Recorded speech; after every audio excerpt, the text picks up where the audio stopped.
Okay. Hello, everyone. Good evening, or good afternoon, or good morning, depending on when you're listening. My name is Charles, or Chaz, or Yazik, or the Bard, or the DM. I go by many monikers. And welcome to the 82nd of hopefully many episodes of Bardadvice, a D&D slash TTRPG slash nerd podcast where I do my best to answer any questions that you might have. As we like to do at the top of the show, speaking of which, is remind everyone of the email for the show, which is bardadvice@gmail.com. Please send all of your questions, concerns, complaints, criticisms, critiques, etc. there to bardadvice@gmail.com. It also looks like bardadvice. Helps you remember. And please send them because, as I've mentioned before, the questions are just as important to the show as I am, in the sense that that's what I'm answering. So that's kind of the whole thing of what we're doing here. So if you have anything, please send it over to bardadvice@gmail.com. If you'd like to get some merchandise, you can do so over at manshorts.com or more notably over at krakendice.com. Just a reminder to everyone, the Florida Man dice are now available as of last week at Kraken Dice. I really like them. They're probably my favorite set, although the Sarah dice are a close second. But you can go over to krakendice.com and get you a set of those. It is the fourth and final of the 4 limited run dice sets that we partnered with Kraken to release this year. So go and check those out. That would be cool. Also, if you want to contribute to anything that I'm doing musically, you can do so directly via PayPal, Cash App, or Venmo, all of which are Yazik, Yahzick. And just a quick note on that musically before I get into the actual art corner of the evening. I am working with my buddy Song on producing an AI-generated musical album. We've been working with this website called Suno and producing a bunch of really fun and funny stuff. So keep your eyes open for that as well. Probably in the next week or two, we'll be putting that out because that's going to be really fun. And also just in general, interested in seeing what comes from all of that with the Universal Music Group lawsuit and stuff when it comes to the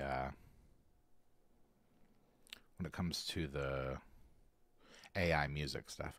Sorry, I don't know what this is doing with the YouTube stream. It's freaking me out. Okay, so Art Corner, before we get into the questions that we have this evening. I have 2 things this week on Art Corner, and they're both a little random, kind of, sort of. The first one is definitely random because as we've been working on this AI music stuff, basically just to give you a little insight as to what the album is going to be is that it's going to be like a reggae dancehall dub type album, all the music, and all the lyrics are ones that Song and I wrote about specific people that we consider the greats. So there's all kinds of cool people on there, but specifically on there is Rick Moranis, who I did a song for. And in doing research for and about Rick Moranis, I discovered something that I didn't even know of, which was an album that he produced the year I graduated high school, or maybe shortly after. So it's called The Agoraphobic Cowboy, and it was actually nominated for a Grammy for comedy album, but and I don't think that it won, but I went and listened to it the other night and it's pretty hilarious actually. So I would highly recommend going to check that out if you get the chance. It is available on YouTube. It's not very long. They're just kind of short little silly songs, but it's worth checking out if you're into that sort of thing. The other thing that I have for Art Corner this week is actually an album that's been out for a little over a week now. The Childish Gambino album. And now I can't even remember what it's called. The Legend of Bando Stone. What's his name? Bando Stone? Bando Stone and the New World is the name of the album. This is the image for the album. But yeah, I would go and check that out because there's a lot of really good stuff on there. In particular, I can't think of the name of the song, but it's a Drake diss, so definitely go and check that out. If you're a fan of Childish Gambino and or not a fan of Drake, That's definitely something that's worth looking at. Also, hello to everyone in chat. Thank you for joining. Oh, yes, of course, there's the Discord. And then I would be remiss if I didn't do what we should always do at the top, which is thank our patrons, our members, our super chatters. Remind everybody to please like, comment, subscribe, turn on notifications, rate the podcast on your respective platforms. It's much appreciated. And there are links to the Discord in the chat. So if you're interested in joining the Discord, then you can hop on in there through those links. And thank you very much, Ricardo, for the donation. That's very kind of you. Those things are very helpful for us in keeping this thing going. I'm glad that you got your dice. I hope that you enjoy them. So, we're talking new core rules and changes. Yeah, well, we'll definitely have some time for that if you want to throw some stuff in the chat about it. I've got some actual questions that I want to go through this evening, but a lot of them aren't too terribly dense, so I figured maybe we'd have a little extra time for chat. So maybe we can talk about the specifics for that stuff as we go. But let's get into it. So the first question of the evening, and I have a list of names somewhere, but I don't really need it, I guess. The first one is from Tommy, and Tommy asks, "Hey Yazik, in watching a recent video by D&D Shorts," oh hey, shout out Will, "I learned of several changes in the new PHB. One in particular was that ability score increases are now based on background. This seems a bit restrictive. The backgrounds in general seem watered down. What do you think?" Thank you for the question, Tommy. I have yet to get a finalized copy, or at least the copy of what I imagine people have been grabbing at Gen Con and stuff, of the new PHB stuff. So I haven't actually seen it myself. But that said, I do have some thoughts on it, because I actually, when you mentioned that, I had actually watched that same video the other day. So I think it's a little annoying. It feels like they're trying to do the role playing for you. So yeah, if they're going to do that, they might as well just make your ability score increases from your class. I don't know what that's about. It also feels like they're maybe trying to keep the idea of backgrounds relevant, cuz I feel like backgrounds have always been just that, in the background. Like, they were never really majorly critical for your character, other than for like role-playing stuff. But now it feels like it's a little more forced if we're getting the ability score increases from there. Also with feats, it's the same kind of thing. You know, in my opinion, I think that the goal of any of the new iterations or any of the new game stuff should be to give the players more options, not less. So, in spite of them getting rid of like bonuses or minuses due to race or species, as they're going to call it now, that they offer the ability to create your own custom lineage, which is good. It kind of has its own like ability mods. I think it should be that way on everything. I think that should be the standard. But, you know, that's just coming from somebody who really loves the game for, and loves games in general for, their customization capability. It's set up so every class is on equal status footing. Someone explain the TLDR. Yeah, the background is... Yeah, the background is where you're going to get your ability score increases or minuses from, and not your lineage. Each background has a list of 3 ability scores to choose from. You can increase one score by 2 points and another by 1. You can increase all 3 by 1. Wow, all 3 by 1? Really? Thanks, I hate it. Yeah, I kind of feel that way too. I don't like that. I wish that, I'll tell you what, I wish that this would stop with the I'll just have to like not look at it, I guess. That's going to get real annoying. But yeah, it seems like it's just kind of like, play the game this way. And I don't like stuff like that. So, I don't know too much about what all has gone into it, because I haven't yet reviewed all of it. But from what I've seen, there's not too many changes, and the changes that they have made are kind of like, meh. Hey, what's up, Justin? How you doing, pal? It seems more likely that a halfling raised and trained by elves would have the bonus and abilities of the elves rather than the halflings. Yeah, I know. And I think that then just do it for class. Why then do it for background? I don't know. It just seems like it's more trouble than it's worth, to add all that, to add and or change all of that stuff. So feel free along throughout to put in any kind of changes that have been made that you don't like, and we can talk about those. I'd rather take the BG3 approach and just pick what I want rather than dealing. Yeah, exactly. I mean, that's when we did our the meetup a few weeks back. We were looking at the GURPS book. I was just like, man, this is the move, albeit really dense. That's the coolest way, I think, to do it, is to just like, look, here's your pool of stuff, and then you can buy stuff, and you just kind of build your character out exactly how you want to. Gives +2 to 1 stat and +1 to another alternate, +1 to 3, 2 skill proficiencies, 1 tool proficiency, 1 language, gives 50 gold, and equipment gives 1 feat. And that is a thing too, like with gold, I guess. Yeah, I know, pirate, but it's something that people have always mentioned to me, and I've never really like dove into myself until recently. And now I'm just realizing, like, what have I been doing with my life? So, but yeah, thank you for the question, Tommy. I hope that gives you an answer.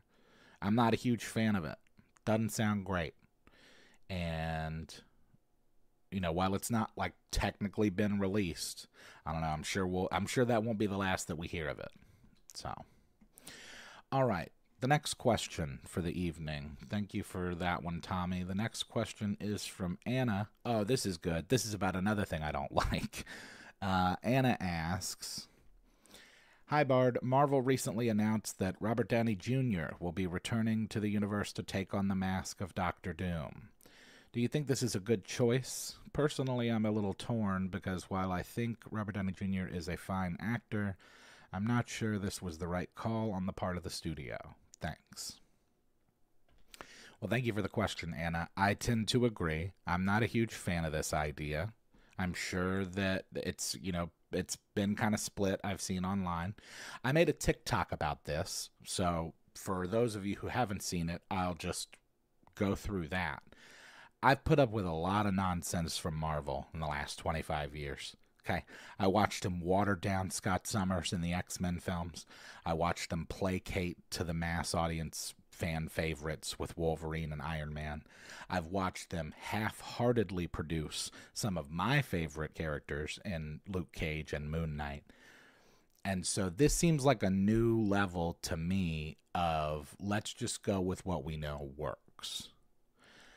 I wish that they would have just gone with casting a young, unknown powerhouse talent who could really sink their teeth into it and give life to the character. And by the way, it's not lost on me that this could also be a red herring for something like that.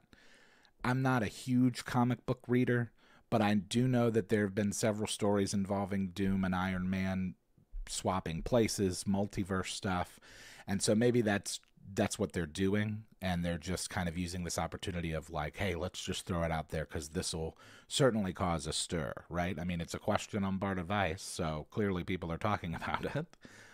But more likely it's just that they know people will come to the movies to see Robert Downey Jr. And that's fine, by the way. There's not anything wrong with that.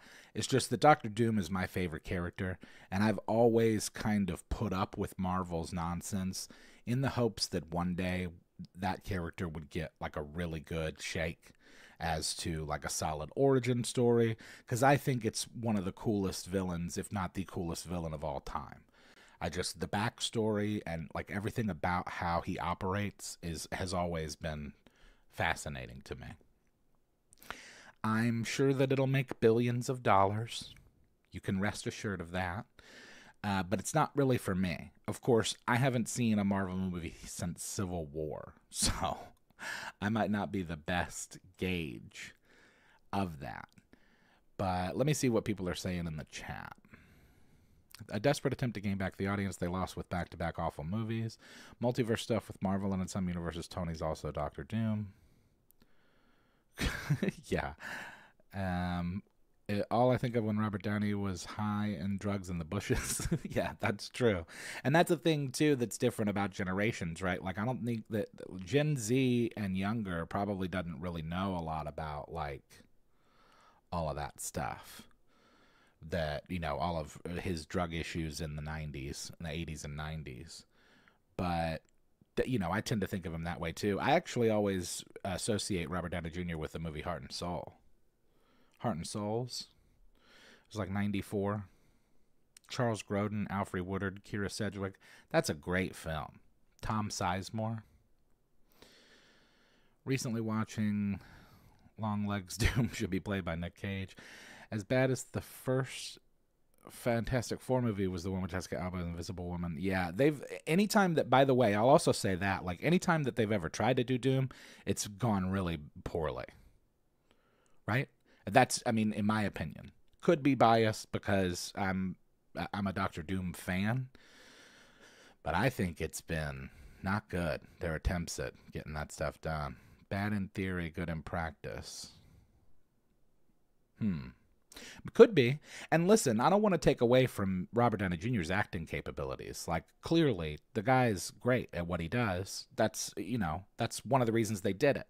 Probably the main one. It's just a little annoying because it's like, I want a really cool Doctor Doom. That's what I want. Just noticed that the fourth man shorts. Yes, it is indeed. Yes, the Florida man shorts dice are available now at KrakenDice.com, so go get yourself a set. But yeah, I don't know. I've never been too happy with Marvel. They in my mind, they're kind of like Wizards. It's just like, it's just kind of corporate nonsense. Always associate Artie Jr. with less than zero. So, yeah, sorry about that, Bean. I don't know what the deal is with the stream either. I keep getting these notifications, and none of my settings have changed, although I don't know if that's entirely true.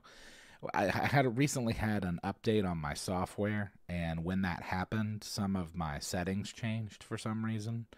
And first, I noticed it as a major issue with the streaming, which is why for the Baldur's Gate 3 playthrough, which is why there's not an episode of that this week, but there'll be one next week. And I guess that there's still issues that I'll have to look at afterwards. So hopefully we can at least just get through it. So, all right. Well, there's an answer for you in there, and I don't like it. So I tend to agree with you. I tend to agree that it's, I think he's a fine actor, but probably wouldn't have picked him. Probably would have gone a different way. So, all right. Let's keep going. The next question of the evening is from Chris. And I didn't fully understand this question, so we're going to give it a try. I think I did, but maybe chat can help point me in the right direction. Chris asks, in AD&D, Gygax created a twist on cursed items, where the curse would only be activated when the party would use them in actual combat. I think the wording is, when the party fears for their lives and uses this item, X will occur.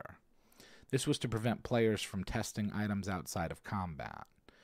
By today's standards, is this a clever DM move or underhanded? Thank you for the question, Chris. As I said, I'm not totally sure that I understand, but I'll give it a shot. It seems like what we're saying is that this item or this curse won't activate unless it's used in a moment where it's supposed to be used. I don't think that there's anything specifically wrong with that. I mean, the DM does have to have a little control over how things work, but you could always do it another way. So if I didn't want the item to work until a specific time, then there's a number of different ways you could do that. You could put it on some sort of a timer that speeds up or slows down depending on the environment, or if it's been tampered with or by a specific person. And you can also have it be linked directly to the BBEG, for example, such that like perhaps the BBEG is the only one that can activate the item, period. So that way it's a little more digestible from an RP standpoint. But Altogether, having players roll random whiz checks is a fun way to activate things. Yeah, that's true. That's a good point. Yeah. I mean, it doesn't necessarily have to be a thing where you shout it out or even let them know. It could be a thing that, like I mentioned, where you have it planned in advance, where it's like using the magic outside of combat wouldn't activate the negative effect. Right. That seems a little more on the other end of the spectrum when it comes to like plot armor stuff. But again, you can answer that away in RP if there's a reason that you want to do it that way. And I think the easiest way to do that is either with a specific timer, or more likely what I would do is I would link it directly to, if this is something that doesn't come out until the final fight, then this is something that can't be activated and just lies dormant until it's within a certain range of a certain person, i.e. the BBEG. I think your party's paranoid enough about cursed items that identifying is unreliable and you have to actively use them, then your game has bigger problems. That's a really good point, too, from Flint. If you're just, like, trying stuff out to see how it works, then likely the DM hasn't given you much of an explanation on that. And that could be because they did that on purpose, where it's just like, this is vague, and that's part of the RP within the party, is talking about what it is and what it can do, But then sometimes there's some sort of a disconnect where, this happens frequently, I think, in general, is that the players are always going to attach themselves to something that you didn't consider very important. Whether that's an NPC, which it happens with probably the most, or just like a general event or an item or a thing. I know this because I do this as a player. I will always wander off into a corner and find a book on a shelf or something that doesn't have anything to do with anything that's going on. And usually that results in forcing Ethan's hand in writing something for it, for giving it some sort of info. But in my experience, I've been fortunate enough that with the DMs that I've had is that kind of stuff is pretty straightforward as to, oh, okay, well, this book is clearly cursed. So, and I will say my characters are usually pretty good about, if given direct orders as to, this is a curse, don't do this, not doing that. But I would definitely be somebody that would just be, trying to figure it out. So if that is happening, then, yeah, you've probably got other issues. Can it be both? Exactly. Fail the whiz and maybe nothing does. Nothing but fail the con save next turn. Hold on. Fail the whiz and does nothing, but fail the con save next turn, and you've got 2 new insect limbs. One of my players is currently obsessed with obtaining a bag of colding. Enough where she almost got her and another player's killed by splitting the party. Hold on. Is that supposed to say bag of colding? Easy access to the spell. Identify level 1 ritual M5E versus temp -8 con and AD&D. Yeah, I mean, I don't think that there's anything wrong with it being designated that way, such that it doesn't activate until it's used in combat. And it just goes to show you that you can't just rely on the fact that players won't mess with the thing, because they will. So it's a bag of holding that acts as a fridge. Oh, I like that a lot. I feel like I could build an entire campaign around that idea. Bags of colding. What if you just sold those as it's like a D&D appliance store? If you expect safe all the time, why do you adventure? That's a good point too. But yeah, overall, you probably shouldn't be tampering with cursed items. And if the DM has to set a restriction on it such that it only does so at this time, then so be it. Sometimes you got to do what you got to do to make things work. You know what I mean? Okay, well, think there's an answer for that. So thank you, Chris. Just got a tea kettle that instantly heats water to boiling. I don't think the DM thought that through very well. Whoa, instantly? Instantly? That's wild. A tailgating item. All right. Thank you for the question, Chris. There's actually another one from you in here a little later. so we can talk about that. But the next question that we have is from Sarah. So Sarah asks, "Hi Chaz, the Olympics are upon us. Do you have a favorite event, sport, or athlete?" Well, thank you for the question. Okay, so I wrote a little bit about this, so we can talk about it. Why is this even up? Let me close this. Okay. Not particularly. I don't have a particularly favorite sport, event, or athlete. I like all of it. Obviously, I'm mostly interested in basketball, but I've always enjoyed watching any of the gymnastics stuff and the runners. Admittedly, I kind of like the Winter Olympics more, low-key. I just think there's cooler events. But there is a lot of cool stuff in the summer. It's cool to see athletes at such an elite level. It seems like these games have offered a lot more controversy this year than years past, considering how many people were so triggered by and upset, like the opening ceremonies, which I didn't see any problem with. It's the French, you know? They're kind of like on the front line when it comes to avant-garde art. So, there wasn't anything that, like, made me clutch my pearls. I've also seen some things about people that are really upset about some woman boxer who's a woman, and they're saying that she's transgender, but she's a woman. I don't know. I say all of that to say that it's like, at the end of the day, it's the Olympics. I think that these athletes should be celebrated for their abilities. And I think that with, like, political stuff and just, like, the media in general, we've all kind of, like, there's become this weird media outrage cycle, and this has gotten put into its crosshairs. I don't see what any of the problems are about. When I think of the Olympics, I think about, like, I remember when I was a kid watching the women's gymnastics team. I remember watching the girl Carrie Strug, who was, like, clearly fighting through pain and injury to bring the U.S. a gold. That was powerful stuff. I think that the Olympics should serve as a reminder that all of us should strive for greatness, to be the best that we can be. And yeah, it's unfortunate that there has to be, like, controversy about everything. It's like, can't we just watch the Olympics or not watch the Olympics? It's just, I don't get it. Just can't bring myself to care about sports about any weather, the pistols and the marksman events. Yeah, I've been seeing that too with the pistol. There was one in particular when it's like Avengers Assemble, and it was like people from all these different countries that were doing the shooting thing.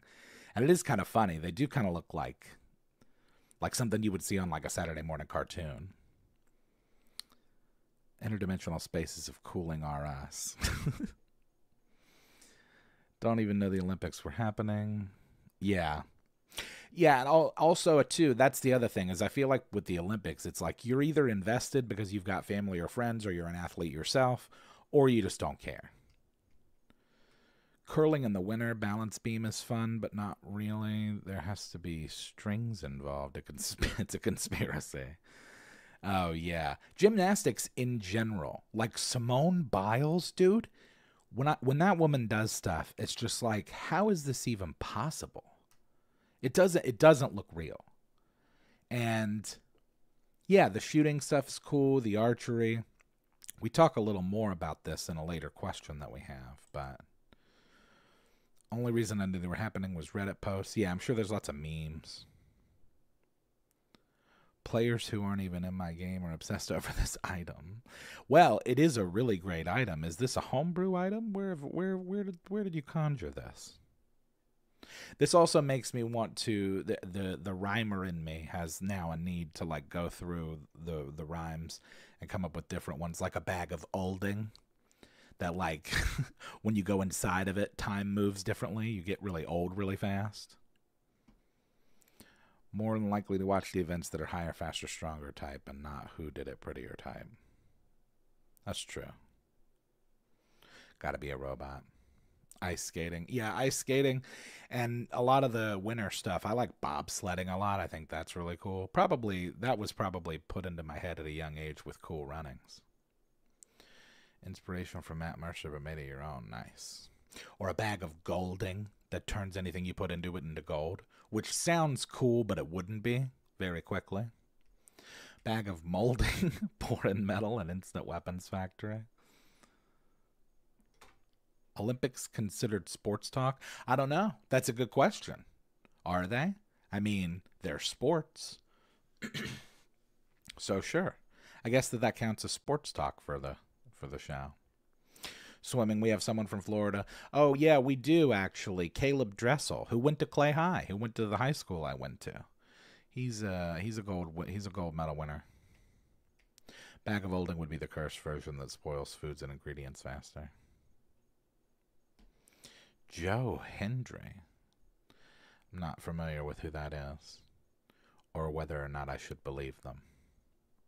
I'll have to do some research and get back to you on that. Okay, more questions. Thank you for the question, Sarah. Olympics are fun. We'll talk a little more about those here in a minute as well, because we've got another question about it. Bag of folding. All laundry put in organizes and folds it for you. Now that right there, that's a Shark Tank $1 million idea. The bag of folding. That would be incredible. If you could just throw all of your clean, dry clothes into a bag and then they come out folded. Talk about doing all the right things. Feel bad for the swimmers who have to swim. It's absolutely disgusting. Oh, yeah. Yeah, there is that.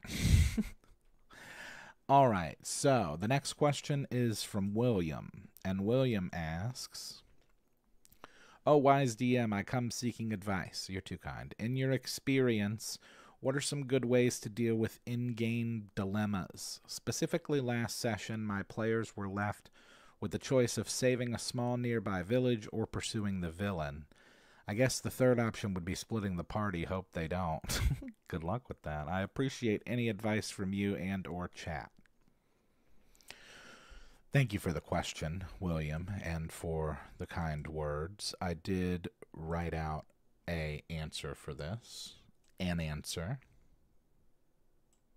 Be prepared for them to split, especially if some players in the party feel differently than others. So first, I would wonder what it is you would like the players to do. So I'd consider that. You may not really have a preference, but you probably do. And I'd also consider the players' characters as to their incentive for either path, right? So, and some of that might be more obvious than others. Like if the barbarian has a sister that lives in the village, they're probably going to want to go save the village. So some other questions to ask yourself might be, are they able to even catch up to the villain? Is this just a thing where it's a chase? And if it is a thing where it's a chase, is this their last opportunity? I think those kind of things are kind of important when it comes to their decision making. This can happen sometimes where it feels like you've given the players almost too much choice. My best advice is to just try and mediate whatever they decide to do. They're probably going to split the party. If they split the party, just let that happen, but make sure that they're aware of the risks that are involved in doing that, and make sure each of the players understands their character's decision-making and what they want to do. I would also just kind of like mentally prepare for the fact that they are going to split the party, and so inevitably what you're going to have to do is reunite them somehow. Maybe that's as easy as the bad guy summoning them there after they've finished saving the village, right? So maybe half the party goes and chases the villain down and they have some sort of a monologue and maybe start the battle while the other people are saving the village. And then, you know, DM stuff, just he snaps his fingers and then your allies are there and now everybody's here. So I think as long as you just kind of like keep something like that in the back of your mind, you can't really go wrong. Can't really go wrong. If you don't want to add the magic item compendium, you need to join the Discord. Oh, that's a good point. If you want to add these to the magic item compendium, join the Discord.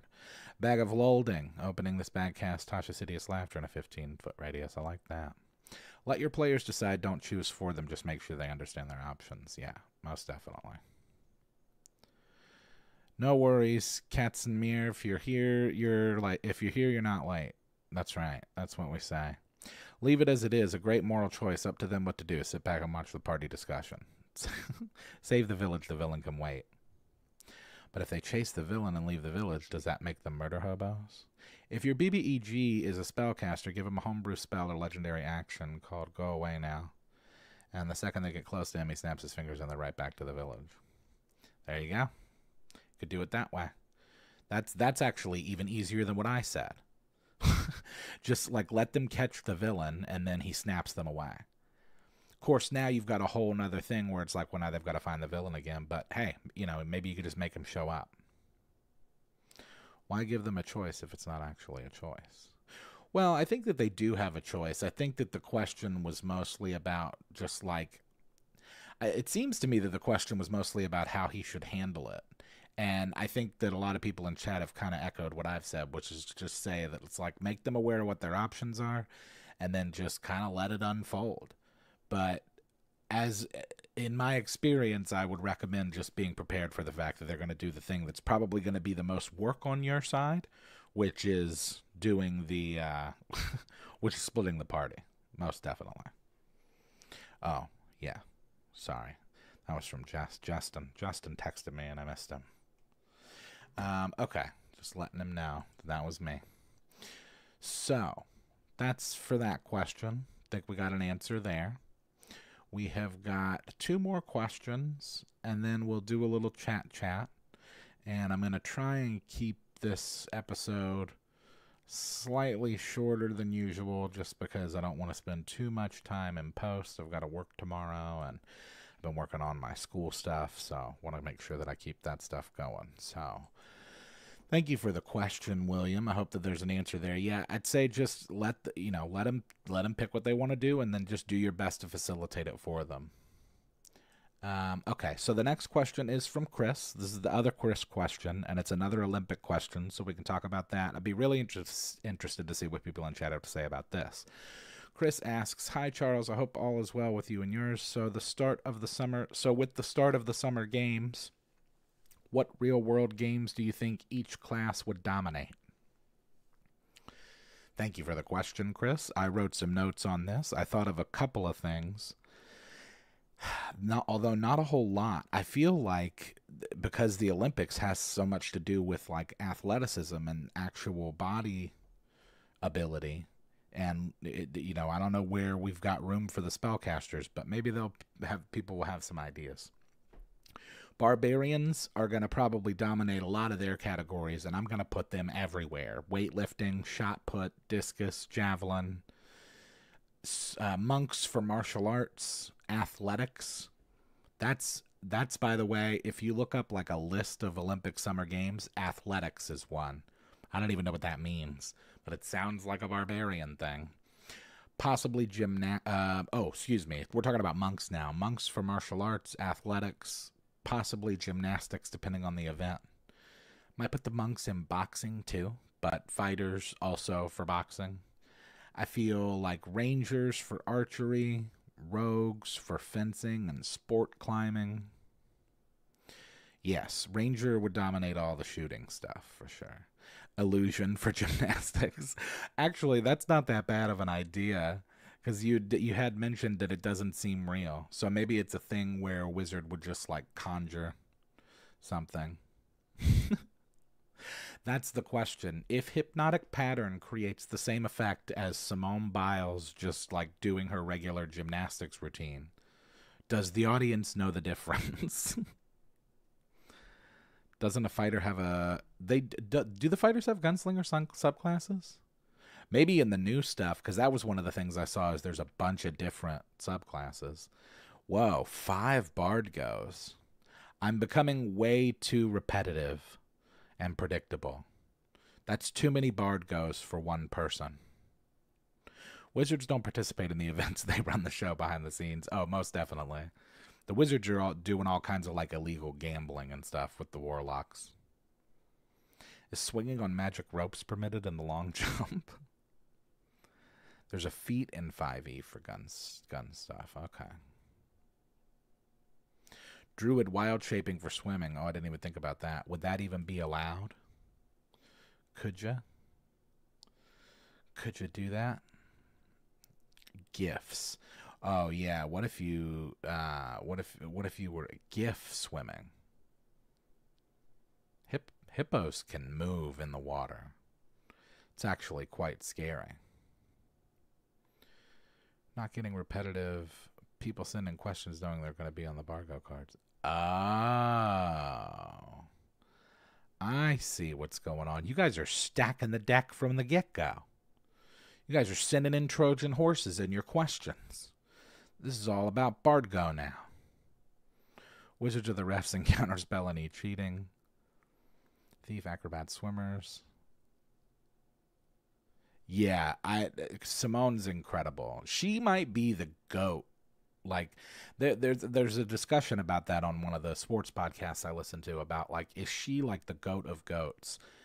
Because I think of people like Tiger Woods as being the GOAT of GOATs, or maybe Usain Bolt. But she's in that conversation, dude. To do what she does at such a dominant level, pretty crazy stuff. Hippos don't swim.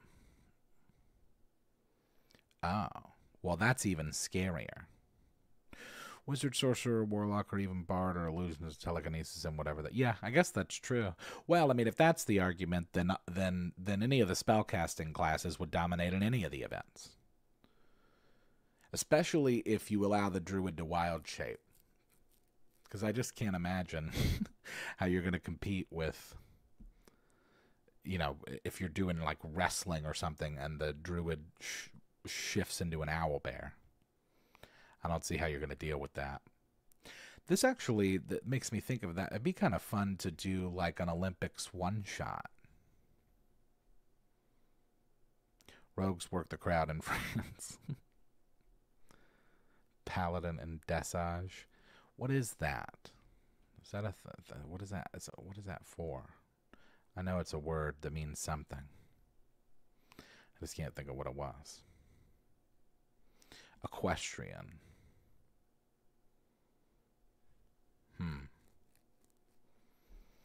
Yeah, I don't know.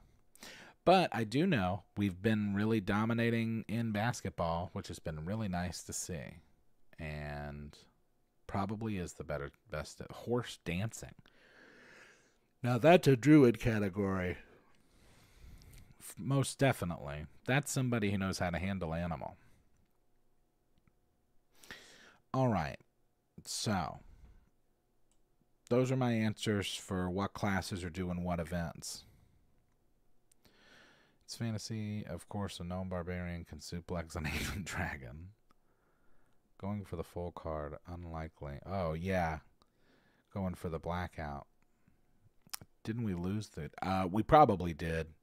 I think that the one guy that everybody's kind of obsessive about on the meme stand, the meme side for the Olympics is Turkish. And I think one of the women was... There was a woman there from... I really shouldn't speak if I don't know for sure. 52-year-old Olympian in the pistol shooting. Is that the Turkey guy?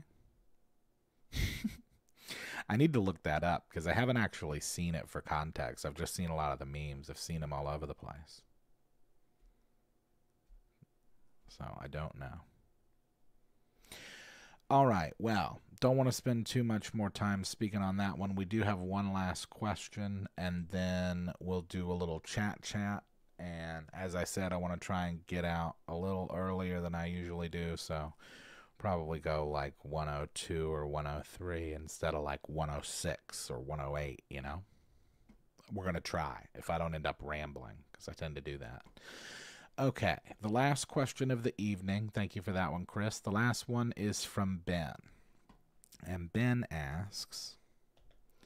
Hey Bard, thanks for the show and all the music. At the end of this month, the second season of Lord of the Rings, The Rings of Power will premiere on Amazon Prime.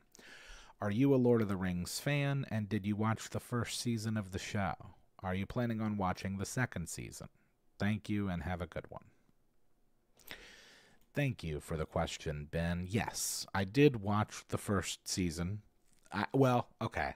I am a Lord of the Rings fan. Although not as big of a fan as some people that I know out there. Actually, my good friend Ryan is pretty deep of a Lord of the Rings fan. I read the books when I was a kid. My dad put me on the books. I was already actually like reading The Hobbit for school, and then he put me on the trilogy, and then we saw the movies in theaters when they came out, which was great. We watched the show last year whenever it came out. I really liked it. My wife and I both enjoyed it a lot. I thought that it was cool. I'm looking forward to more of the story. I think it'll be cool to flesh out the story and learn more about it. I feel like when any of these things come up, you're always going to have traditionalists that are kind of like meh and not really happy with the idea. People might argue that I'm that way about Doctor Doom. People that are like Marvel fans, just like, oh, well, you don't want to be like so much of a traditionalist that you're like not able to enjoy your IP. So, I disagree, River. I really enjoy it. I think it's great. I mean, unless I don't see why people would dislike it unless it's just like an absolute complete departure from what exists. But from what I understood, it was stuff that never really was like written before. So I don't understand what is the problem about it. Lord of the Rings got on the movie, seen it multiple times. Oh, nice. Yeah. I enjoyed it. So I don't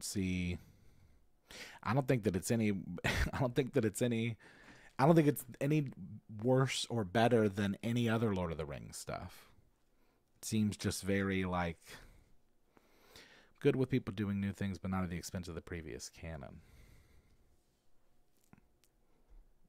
Mm. Well, yeah. I mean, if there's, I didn't realize that it was that much of a departure from, like I said, I was under the impression that this was about events that had never been written about before. But it's probably really annoying if they're just like actually changing lore that already exists. I can see why that would be annoying. That would probably bother me. Did a paper on Tolkien, and from what I researched, he would approve of it. Oh, interesting. Yeah, I don't know. That's a tough one because I don't know enough about it really to give much of an educated response to it, right? Like I said, I was under the impression that what was being written about had never been written about before. Now I'm hearing from some people that like they've retconned entire characters and storylines, which is probably pretty annoying, but I've not read any of that stuff. Like I said, I've only ever read The Hobbit and the trilogy, so I don't know about like the Silmarillion or like any of the other like deep lore stories. So, I enjoyed it. I thought it was cool. I'm looking forward to more of it. But, I also don't put as much like, I don't put a whole lot of stock into it either. Like, it's not a thing where I'm like, oh, it's this, because it's like, I feel the same way about Lord of the Rings of Power as like I do about like the Umbrella Academy. It's like, oh yeah, that's a cool show. It's not like something that's like changing my life in a good or a bad way. So Simon Tolkien doesn't have respect for his father's or grandfather's works. Just saw dollar signs and handed things over. Most people that personally know that disliked it knew they would before they watched it. I think most people mostly see what they want to see.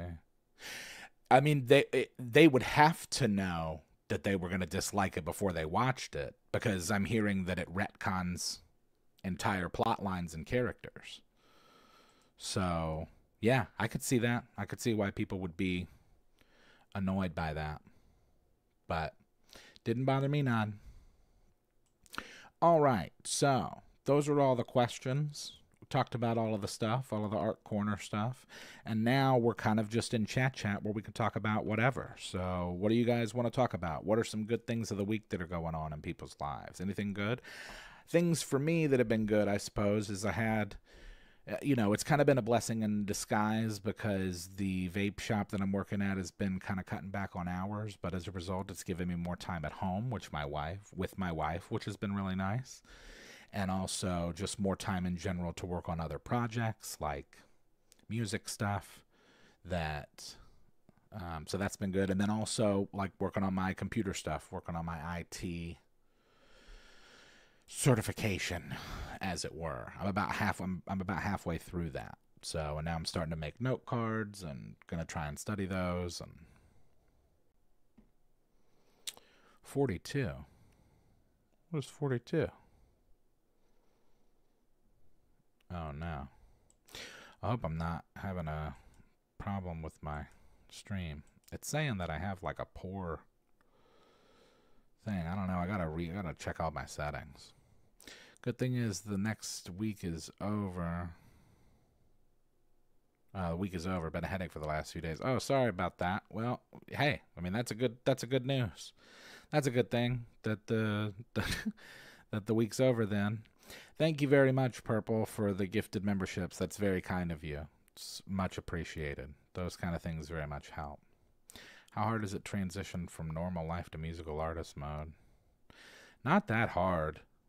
One of the questions I got is, and I guess that I'll just kind of like give it away, but I got asked if I have a customer service voice, and I definitely do.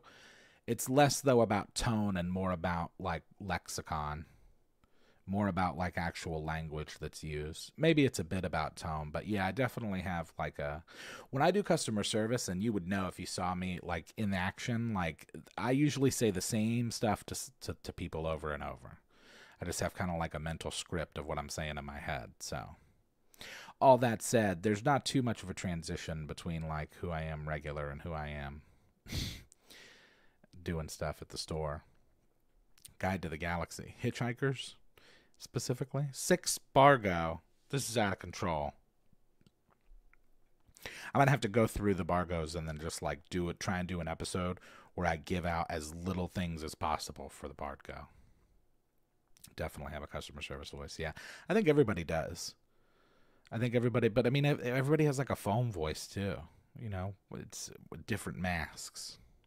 Oh yeah, and this was a picture that I didn't show at the beginning, but I did have just here with, you know, I will say, like, it was kind of cool of a reveal for them to do that way.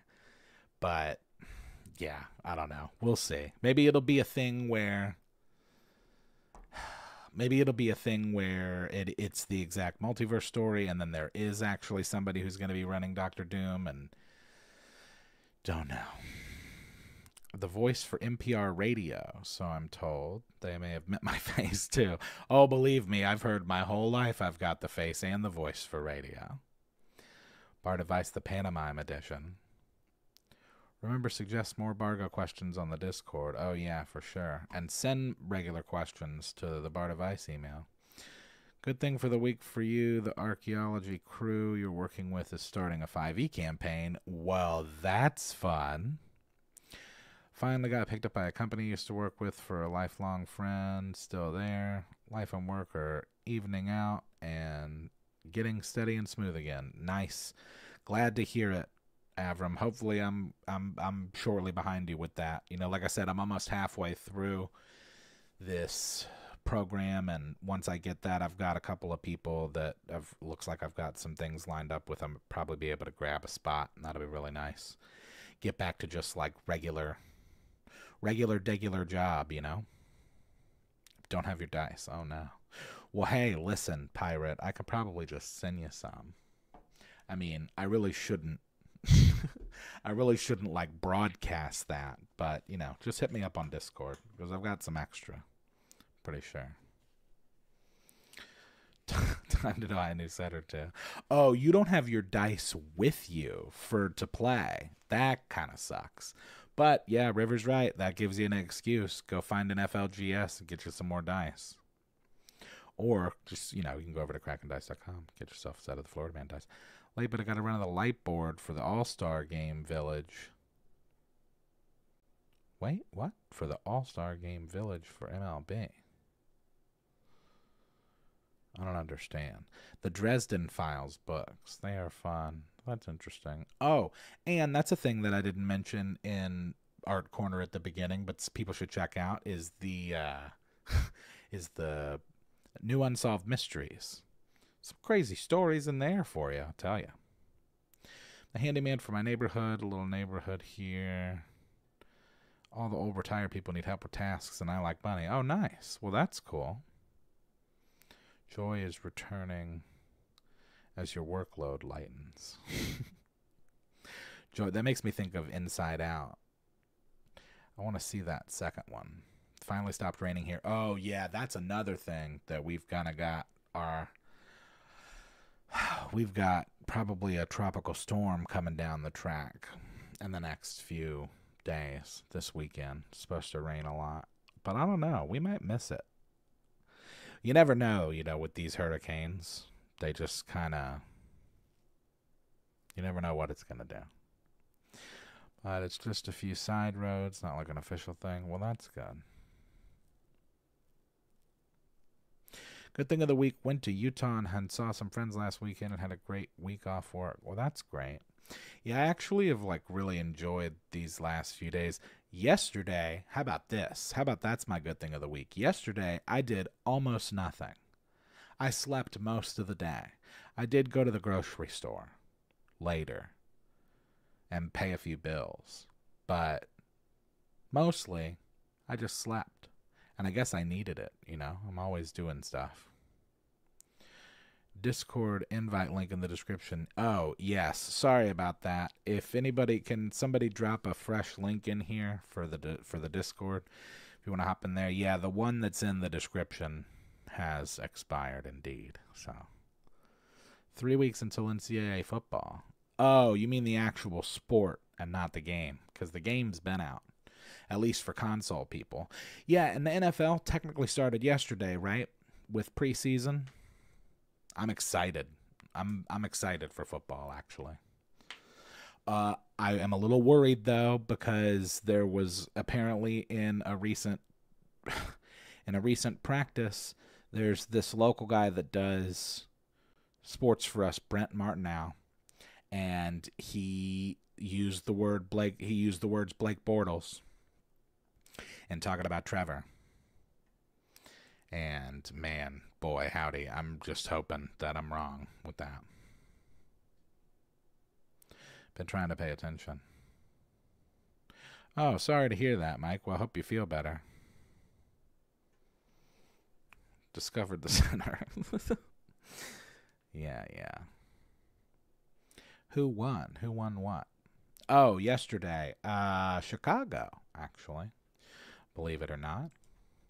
Although I wouldn't count them out. We'll see if this guy Caleb's the real deal. I'm so scared of C.J. Stroud. I'm not afraid to say it out loud. And hey, that rhymed. But it's true. If that kid stays in the pocket like he has been, just as his skill level, it's going to be a long decade. For what they're paying Trevor, he'd better not play like Big Border. You don't have to tell me, dude, that they gave him the house. They gave him all the money. And I don't know if I would have paid him personally. I might have waited. But, you also don't want to chase him off. Auburn season tickets holder, hoping for a breakout season. Nice. Yeah, college is fun. Pro's fun. It's all great. I like all of it. The middle exists. By the way, does anybody realize that show, The Middle, that ran on television, is just like a different version of Malcolm in the Middle? Was it the same network? No, it couldn't have been, because Malcolm in the Middle ran on Fox. And I think that this other show that's just called The Middle ran on like ABC or something. But the young boy on the show looks like Dewey. It's very weird. It seems like it was just like, well, hey, that worked. Let's do that. That's kind of how I feel about like Robert Downey Jr. being Dr. Doom. You know what I mean? It's just like, oh, he was Iron Man and now he's Dr. Doom. Cool. I don't think it is the same actor. I don't think it is. I think that this is a different guy. I'll have to look that up. I'm going to make like a whole, we'll do like a whole, the whole thing on it. Make it a mystery. If one show is popular, 5 similar shows. Yeah, but not that similar, right? Like it's kind of uncanny. It's like a family of 5. They just kind of like, they added a girl character in the spot of like the older sibling. But the younger sibling is just like the Dewey guy. I'm face blind? Don't say that. That freaks me out because I think I actually might be. Maybe they bought the rights to Malcolm in the Middle. It could be. I guess, yeah, or it could be like the same production company who just like, maybe they wanted to keep going on. Ever hear of the Star Trek DSP and Babylon 5 conflict? Okay, yeah, fair enough. I guess that's true. All right. So, unfortunately, I'm not able to pirate. I've got to work tomorrow. I've got to finish my editing on this pod and then maybe do a few things here and there, but then I got to go. But let's get out of here, folks. I appreciate y'all hanging out this evening. So before we get out of here, as we like to remind everybody again of the email at bardadvice@gmail.com. It also looks like bardadvice. Please send all your questions there. You can get some merch over at manshorts.com or, more importantly, over at krakendice.com. Get yourself a new set of the Florida Man dice. If you want to contribute to anything that I'm doing musically, you can do so directly via PayPal, Cash App, or Venmo, all of which are Yazik, Yahzik. We will be back next week, same Bard time, same Bard channel, 10 p.m. Eastern Standard Time on the Man Shorts YouTube channel. The audio for this podcast will be made available, as always, tomorrow at 12 p.m. noon Eastern Standard Time. Thank you to all of our patrons, members, super chatters. Remember to like, comment, subscribe, turn on notifications, rate the podcast. I hope that everybody has a fantastic week and an even better, I hope you have a fantastic weekend and an even better week, and we will see you next time.